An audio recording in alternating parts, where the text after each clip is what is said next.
he scrambled aboard. "Come on," the child told him. "I need to put you back." Gently lifting Peter, he crossed the room and placed him on the large silvery web, the biggest one in the room.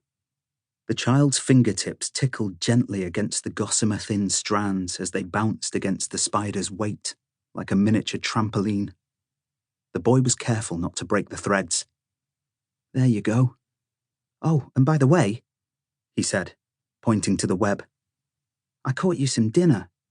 I hope you're hungry. I put him there for you. Don't worry, he's trapped. He can't escape." The flies shifted and twisted in his webbed prison, his legs and wings sticking against the fine adhesive lines that anchored him down. The boy watched as Peter turned and proceeded towards his prey.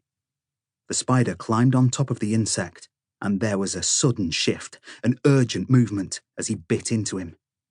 He proceeded to wrap him in a silken shroud and sat back, waiting for him to die. Once he had, Peter climbed onto the insect and devoured him, piece by piece.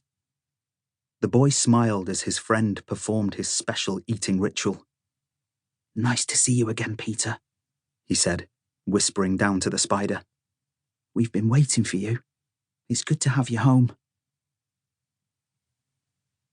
Chapter 1. Scissors. I've never been frightened of spiders. Unlike people, I know they can't hurt me. I had 15 friends in total, but Peter was my favourite.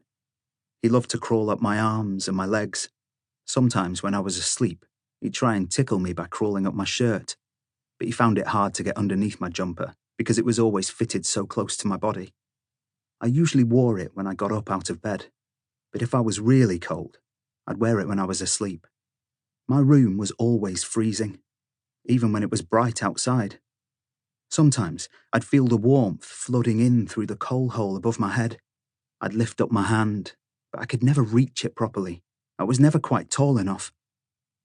I hoped that one day the sunshine would be strong enough to stretch down and flood my room with light. You see, I knew what the sun was. I'd written about it in sentences. I knew it was a yellow ball of fire in the sky that helped things grow.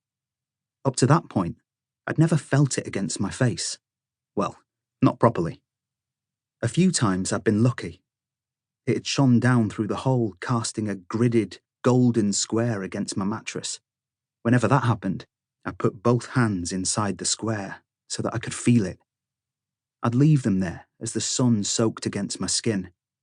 Then I'd lie down, put my legs up against the wall, and position my face inside the golden shape. It made me feel happy. Made me feel part of something else, something bigger that was happening outside. Outside. That place frightened me, because I'd never been there. The coal hole was my only glimpse of the world, but I didn't mind the dark, not really, because I was used to it. My friends liked it too. Spiders preferred the cold, but they really loved dark hidey holes, and there were lots and lots down here, especially secret ones, buried inside cracks in the mortar. The other spiders were smaller than Peter, so I always thought of him as the leader. There was an Arthur and lots of Georges.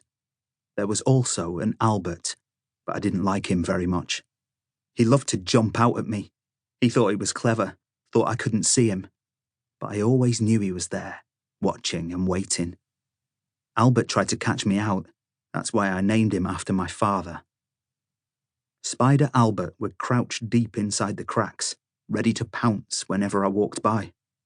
He'd sit and wait for flies too. Arthur, the Georges and Peter would do the same. Flies were their food, you see. I'd wait with them because I wanted to help. I'd sit perfectly still so I could catch them for my friends. Well, for everyone but Albert. I let him catch his own. I'd wait for a big, buzzy fly to land on something, and then, thud! I'd bring my hand down hard on them. I tried to stun them so they were still alive when I hung them on the different webs. Sometimes I'd get excited and hit them a bit too hard, squashing them flat. Albert didn't like them almost dead. Peter didn't either, but at least he killed them quickly.